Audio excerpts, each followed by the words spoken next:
ప్రపంచ తెలుగు మహాసభలు గుంటూరులో జరిపారు. ఈ మహాసభలు తెలుగు భాష ఉద్ధరణ కోసమే అని చెప్తున్నారు. నిజంగా ఈ ప్రపంచ తెలుగు మహాసభల ద్వారా తెలుగు భాష ఉద్ధరణకు సాధ్యమవుతుందా? తెలుగు భాష ప్రేమికులందరికీ అదొక వేదికగా నిలిచిందా?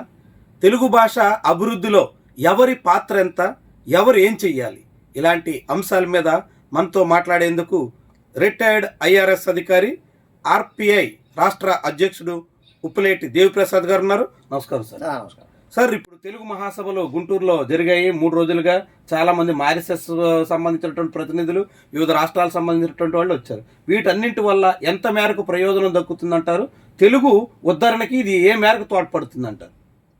ఈ తెలుగు మహాసభల యొక్క ప్రధానమైనటువంటి ఉద్దేశం ఏంటనేటువంటిది మనం చూసుకున్నట్టయితే, ఈ యొక్క ఇవి అందరి ప్రపంచంలో తెలుగు ప్రజలందరూ ఒక చోటకు చేర్చడం, ఒక సమావేశం నిర్వహించటం, దానిలో ఉన్నటువంటి మరి సాహితీ రంగంలో కానీ, సాహిత్య రంగంలో, మరి కళారంగంలో ఉన్నటువంటి వాళ్ళు కవుల్ని సన్మానించుకోవటం, ఇలాంటి కార్యక్రమాలు చేయాలనేటువంటిది ఉంది. తర్వాత సాంస్కృతిక కార్యక్రమాలు నిర్వహించటం, తెలుగుదనాన్ని ప్రజలకి చాటి చెప్పటం, ప్రపంచానికి చాటి చెప్పటం అనేటువంటిది ప్రధానమైన ఉద్దేశం. మన సంస్కృతి యొక్క ప్రదర్శన, తర్వాత నాటకాలు, మరి అలాగే బుర్రకథలు, హరికథలు, తర్వాత సంగీతం, తెలుగు సంగీతం, అలాగే మన కూచిపూడి నృత్యం, తర్వాత హస్తకళలు, మరి చిత్రకళలు, ఇలాంటివన్నీ కూడా తెలుగు సంస్కృతిని మరి ప్రతిబింబించే ఈ యువతని మన సంస్కృతి పట్ల ఆకర్షణ చేసే విధంగా ప్రోత్సహిస్తుంది అనేటువంటిది ఒక ఉద్దేశంగా ఉంది ఇది. కాబట్టి తెలుగుని మర్చిపోవడం, తెలుగు సంస్కృతిని నిర్లక్ష్యం చేయటం, కాబట్టి తెలుగు సంప్రదాయాన్ని మర్చిపోవటం, ఇలాంటి విషయాల వల్ల కొంత అవగాహన కలగజేయడానికి ఈ వేదిక ద్వారా కొంత విలువల్ని చేయడానికి ఉపయోగపడుతుంది అనేటువంటిది ఒకటేను. తర్వాత సాంస్కృతిక పునరుజ్జీవనానికి ఇది ఉపయోగపడుతుంది అనేటువంటిది ఒక ముఖ్య ఉద్దేశం. అయితే మారుతున్న సొసైటీలో చాలా మంది తెలుగు భాష అంటే మాతృభాష కాకుండా ఇంగ్లీషు, ఇతర భాషల వైపు మొగ్గు చూపడం పెరుగుతోంది. ఇది ఇలాంటప్పుడు ఈ మహాసభల ద్వారా తెలుగు పరిరక్షణ సాధ్యమవుతుందంటారా? ఇంకా ఏమైనా ప్రయత్నాలు చేయాల్సిన అవసరం ఉందని భావిస్తున్నారా?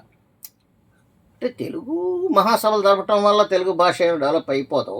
ప్రభుత్వం అనేక రకాలైనటువంటి కార్యక్రమాలు చేపట్టాల్సిన అవసరం ఉంది. ఏదో ఒక మీటింగ్ పెట్టడం ద్వారా ఏదో తెలుగు భాష అభివృద్ధి చెందుతుంది, లేదంటే దీని ద్వారానే మొత్తం అంతా కూడా ప్రపంచం అంతా తెలుగు గురించి తెలుసుకుంటారనేటువంటిది కరెక్ట్ కాదు. కాబట్టి ఇది ఏంటంటే ఈ యొక్క సమావేశాలు భాష మీద రాజకీయాలు కూడా వచ్చేసినాయి. ఇప్పుడు భాషనే మన తెలుగు భాష అనేటువంటిది అందరూ ఉంటారు, అందరు ప్రజలు అందరూ ఏదో ఉంటుంది. తెలుగు సంబంధించినటువంటి ప్రతి వ్యక్తి 10 కోట్ల మంది తెలుగు ప్రజలు ఉన్నారు. ఈ 10 కోట్ల మంది తెలుగు ప్రజలు ఎక్కడెక్కడన్నా ఉండని వాళ్ళందరూ కూడా తెలుగు భాష మాట్లాడుతున్నారు. అన్ని కులాల్లోనూ తెలుగు ఉంది, అన్ని మతాల్లో తెలుగు ఉంది, అన్ని సంస్కృతుల్లో తెలుగు ఉంది. కాబట్టి ఈవెన్ గిరిజన తండాల్లో కూడా తెలుగు ఉంది. కాబట్టి ఈవెన్ కొండ ప్రాంతాల్లో తెలుగు ఉంది. కాబట్టి తెలుగు అనేది అందరిదే, నీ ఒక్కరిదే లేదు, ఒక సామాజిక వర్గానిదే కాదు. కాబట్టి ఇది రాజకీయాలు వచ్చి ఇదిగో తెలుగుదేశం వాళ్ళకి మాత్రమే మేము పెట్టాము, తెలుగు వాళ్ళకి మేమే నిజమైనటువంటి తెలుగుదేశం అని పెట్టి మరి మీరు గొప్పలు చెప్పుకోవడానికి, లేదా వైసీపీ వాళ్ళు మేము పెడతాం మా తెలుగుదని గొప్పలు చెప్పుకోవడానికి కాదు. ఇది తెలుగు ప్రజలందరిది. కాబట్టి రాజకీయాలు అనేటువంటి ఇందులో లేకుండా చేయాలి. ఇది రాజకీయ వేదికగా మారిపోయింది ఏంటి. అది కాకుండా ఇది ఒక వ్యాపారీకరణగా మారిపోయింది.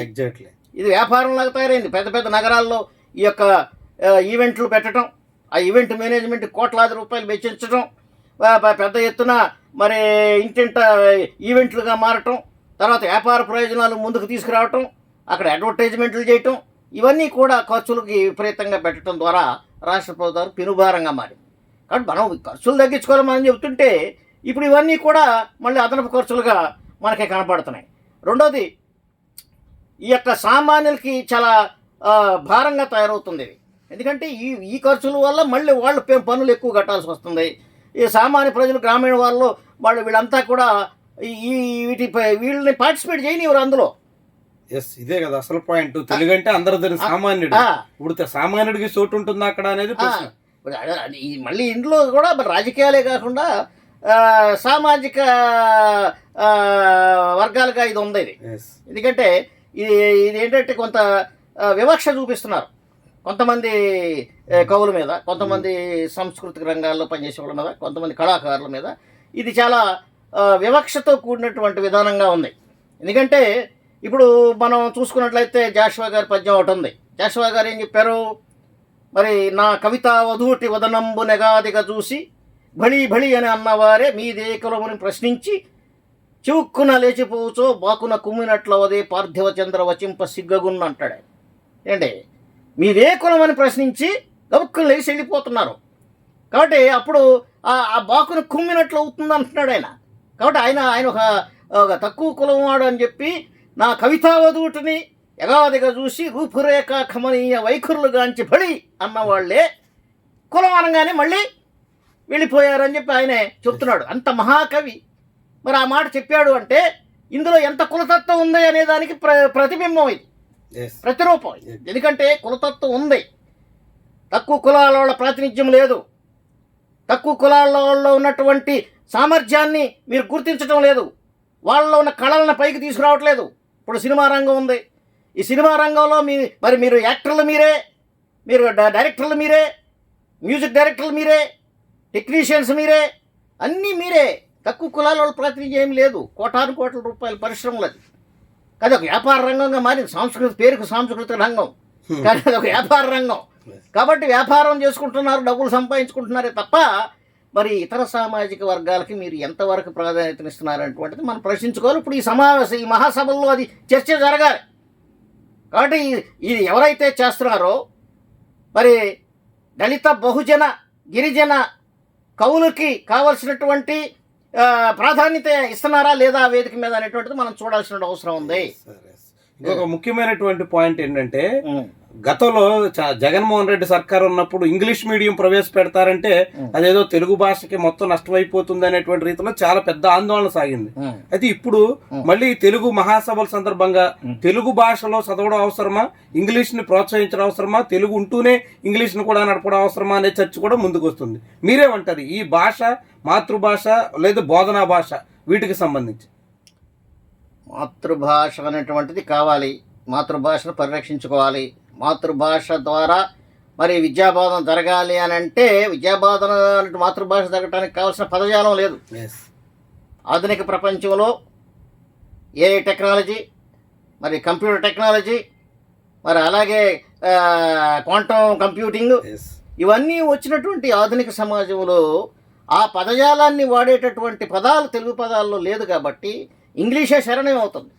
సో ఇంగ్లీషే శరణం అయినప్పుడు ఈ యొక్క సాఫ్ట్వేర్ రంగంలో కానీ, మరి ఇతరత్ర టెక్నికల్ రంగాల్లో కానీ, లేదా స్పేస్ రంగంలో కానీ, వీటన్నిటిలో కూడా మనకు కావాల్సింది ఏంటంటే ఇంగ్లీష్ భాష అనేటువంటిది చాలా ముఖ్యమైనటువంటిదిగా ఉంది.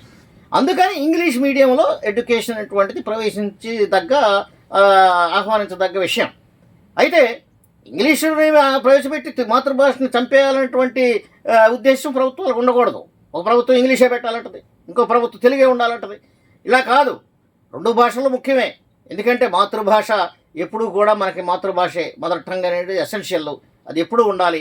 కాబట్టి దాన్ని మనం కుటుంబాల్లో అది ప్రోత్సహిస్తూ ఉండాలి.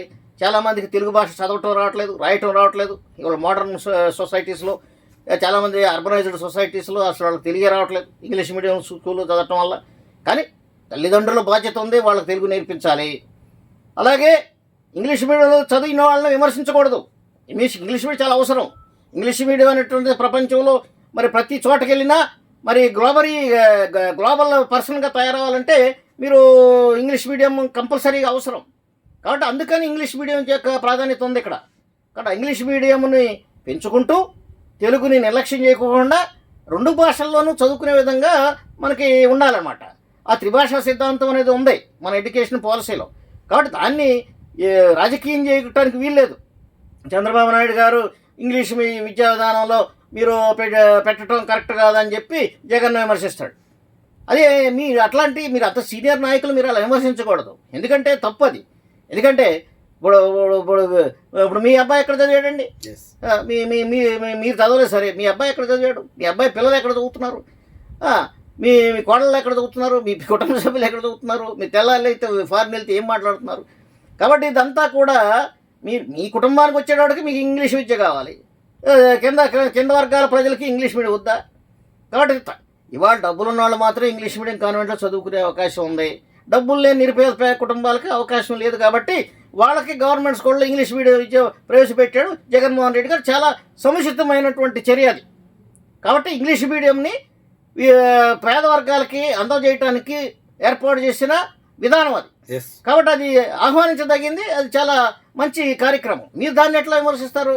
కాబట్టి ఇది మీరు తప్పు. అది ఇంగ్లీష్ విద్య కావాలనుకున్న ఇంగ్లీష్ విద్య చదువుకుంటారు, మేము చదవలేమనుకున్న తెలుగు మీడియం చదువుకుంటారు. 2 మీడియంలోనూ కోర్సు పెట్టారు, ఉన్నాయి, చదువుకుంటారు. దాని మీద మీరు పెద్ద రాజకీయం చేసినటువంటి అవసరం ఏమి లేదు. కాబట్టి అది చాలా మంచి విధానం. దాన్ని కొనసాగించాలని చెప్పే మనం అనుకుంటాం. ఫైనల్గా సార్, ఇప్పుడు ఈ మాతృభాష పరిరక్షణ, తెలుగు భాష ఉద్ధరణ, వీటన్నిటిలో ప్రభుత్వం ఎలాంటి ప్రయత్నం చేస్తే తెలుగు భాష పరిరక్షణకు తోడ్పడుతుందని మీరు అనుకుంటున్నారు? ఇప్పుడు మనం ప్రభుత్వం ఏం చేయాలంటే మాతృభాష నిర్లక్ష్యం చేయకూడదండి. దాన్ని ప్రవేశపెట్టాలి. అదే నేషనల్ ఎడ్యుకేషనల్ పాలసీలో ఏముందంటే 5th క్లాస్ వరకు నేషనల్ రీజనల్ లాంగ్వేజ్లో విద్యాబోధన జరగాల్సిందే అని ఉంది. తర్వాత నుంచి ఇంగ్లీష్ మీడియం పెట్టాలి కదా. తర్వాత నుంచి ఇంగ్లీష్ మీడియం పెట్టండి. 5th తర్వాత 6th నుంచి ఇంగ్లీష్ మీడియం పెట్టండి. అంటే చిన్నప్పుడే ఇంగ్లీష్ నేర్చుకోవడానికి వీలుంటుంది పిల్లలకి. కాబట్టి ఆ చిన్నప్పటి నుంచే పెట్టాలి యాక్చువల్గా. అందుకనే అది పెట్టాడు జగన్మోహన్ రెడ్డి గారు. కాబట్టి అది ఆ విషయంలో మీరు దానికి అడ్డు రాకూడదు. కాబట్టి మనం ఏ రకంగా ఈ కాన్ఫ్లిక్ట్ని మనం ఓవర్కమ్ అవ్వాలంటే, ఇప్పుడు చెట్టు వేరు గొప్పదా చెట్టు గొప్పదా అంటే మనం చెప్పలేము. ఎందుకంటే మన మాతృభాష అనేది ఒక వేరు లాంటిది. ఆ వేరుని మనం కాపాడుకుంటుంటేనే చెట్టు ఉంటుంది. కాబట్టి వేరుని కాపాడుకుంటూ చెట్టును పెంచుకుంటూ ఆ ఫలాలను పొందేటట్లుగా మనం తయారు చేసుకోవాలి ద్విభాషా సిద్ధాంతాన్ని. కాబట్టి తెలుగు ఇంగ్లీష్ కూడా చాలా ముఖ్యమైనటువంటివి. ఇంగ్లీష్ విధానం అమలు చేయాల్సిందే, తెలుగును కాపాడాల్సిందే. కాబట్టి తెలుగును కంపల్సరీగా పెట్టండి, కంపల్సరీగా ఒక సబ్జెక్ట్గా పెట్టండి. ఇంగ్లీష్ మీడియం పెట్టినప్పటికీ కూడా తెలుగు భాషని కంపల్సరీ సబ్జెక్ట్గా పెట్టాలా. కాబట్టి అది పెట్టి అందులో పాస్ అయిన వాళ్ళకే క్వాలిఫై అవుతారు, లేకపోతే ఎవరు అనేటువంటిది ఒకటి పెడితే అప్పుడు అది కంపల్సరీ నేర్చుకుంటారు. కాబట్టి తెలుగు భాషను తమిళ వాళ్ళు ఉన్నారు, తమిళ అన్నింటిలో కూడా అదే చేస్తున్నారు. తర్వాత మరి ప్రతి ప్రభుత్వ గెజెట్లు, ప్రభుత్వ జీవోలు, ప్రభుత్వ సంబంధించినటువంటి ప్రతి సమాచారంలో తెలుగులో కూడా ముద్రణ చేయండి. ఇంగ్లీష్లో ఎందుకు చేస్తారు మరి మీరు? కాబట్టి ప్రతిదీ తెలుగు ఇంగ్లీష్ 2 ఉండేటట్లుగా మీరు ప్రచురణ చేయండి.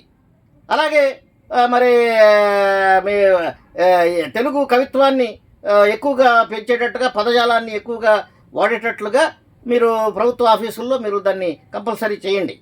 అలా చేయటం ద్వారా మనకి ఎక్కువ మంది చేస్తుంటారు. ఇంగ్లీష్ ఇప్పుడు హిందీ, నేషనల్ హిందీ పాలసీ కూడా అదే. ప్రతి చోట హిందీ కంపల్సరీగా నేర్చుకోవాలి. మరి స్టాలిన్ గారు దానికి అబ్జెక్షన్ చెప్పేది అదే, మాది ఫోర్స్ఫుల్గా మా మీద రుద్దుతున్నారని. ఏంటి కాబట్టి ఎవరి మాతృభాష వాళ్ళ గొప్పదే, కానీ ఇంగ్లీష్ భాష అనేది ఉంటుంది. కానీ హిందీ అనేది రుద్దాలంటే చూడటం అనేది కరెక్ట్ కాదు. ఎందుకంటే నాది మాతృభాష తెలుగు, నేను ఇంగ్లీష్ నేర్చుకోవాలంటే నేర్చుకుంటాను, హిందీ నేర్చుకోవాలన్నా నేను నేర్చుకుంటాను నా ఇష్టమైతే.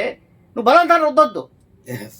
ఏంటి బలవంతాన వృద్ధి చేయాలనేటువంటి కార్యక్రమాలు మనం చెప్పుకోకూడదు. ఇప్పుడు ఇంగ్లీష్ కూడా ఇప్పుడు జగన్మోహన్ రెడ్డి గారు చెప్పారు కాబట్టి దాన్ని నాశనం చేయాలనే ఉద్దేశం తెలుగుదేశం ప్రభుత్వానికి ఉండకూడదు. ఎందుకంటే ఇష్టమైతే నేర్చుకుంటారు వాళ్ళు, ఇష్టం లేదా మానుకుంటారు. వాళ్ళకు వదిలేయండి అది వాళ్ళ. కానీ అక్కడ కోర్సులు ఉంచాలి, 2 ఉంచితేనే మనకి ఆ రకమైనటువంటి ఇది. అందుకే కృష్ణదేవరాయలు గారు ఏమంటారంటే దేశ భాషలందు తెలుగు లెస్స అన్నారు. ఏంటి దేశ భాషలన్నింటిలో తెలుగు లెస్స అన్నారు. అలాగే మ్యాక్స్ ముల్లర్ గారు ఏంటంటే Telugu is the Italian of the east అన్నారు. ఇటాలియన్ ఆఫ్ ది ఈస్ట్ అన్నారు. అంత గొప్పగా మన తెలుగు భాషని వాళ్ళే ఫారినర్సే మరి గుర్తించినటువంటి విషయంలో మనం ఎందుకు నిర్లక్ష్యం చేయాలి? ఒక తెలుగు కవి కూడా తెలుగు డిక్షనరీని రాయలేదు, సిపి బ్రౌన్ రాశాడు. ఏంటి కాబట్టి సిపి బ్రౌన్ బ్రిటిషరు, అతను రాశాడు, అతను మనకు తెలుగుని ఇంగ్లీష్లో తర్జుమా చేసి డిక్షనరీగా మార్చాడు. కాబట్టి తెలుగు మీద వాళ్ళకి ఉన్నటువంటి అభిమానం మనకి ఉండదా? కాబట్టి తెలుగు మనం నేర్చుకోవాలి. మీరేం చేశారు మరి? వాళ్ళు చేసేదాకా మీరేం చేశారు? బ్రిటిష్ వాళ్ళు చేసేదాకా కూర్చుని ఉన్నారా మీరు? ఏంటి తెలుగుని ఏం డెవలప్ చేశారు మీరు? ఏంటి ప్రభుత్వం అనేది ఆలోచించుకోవాలి. అన్ని గ్రంథాలు తెలుగులో రావాలి, జీవోలు తెలుగులో రావాలి, ప్రతిదీ కూడా తెలుగులోనే మాట్లాడాలి అనేటువంటి పెట్టండి. పెట్టినప్పుడు ఇప్పుడు తెలుగు భాష అట్లా సజీవంగా ఉంటుంది. Right sir, thank you. ఇది ఖచ్చితంగా మాతృభాషని ప్రాథమిక విద్య వరకు కొనసాగించాలని, ఆ తర్వాత ఇంగ్లీష్ మీడియం ఉండాల్సిందే. ఇంగ్లీష్ మీడియం ద్వారా అన్ని తరగతుల విద్యార్థులు కూడా ఉన్నతంగా ఎదిగే అవకాశాలు దక్కుతాయని కూడా చెప్తున్నారు. అదే సమయంలో ప్రపంచ తెలుగు మహాసభలు కేవలం ప్రచారానికో కొంతమంది ప్రాపకం కోసమో కాకుండా తెలుగు భాష ఉద్ధరణకు తోడ్పడేలా అన్ని వర్గాలను కలుపుకుని ముందుకు సాగాల్సిన అవసరం ఉందన్న అభిప్రాయాన్ని దేవిప్రసాద్ గారు వ్యక్తం చేస్తున్నారు. Thank you very much for watching. Thank you.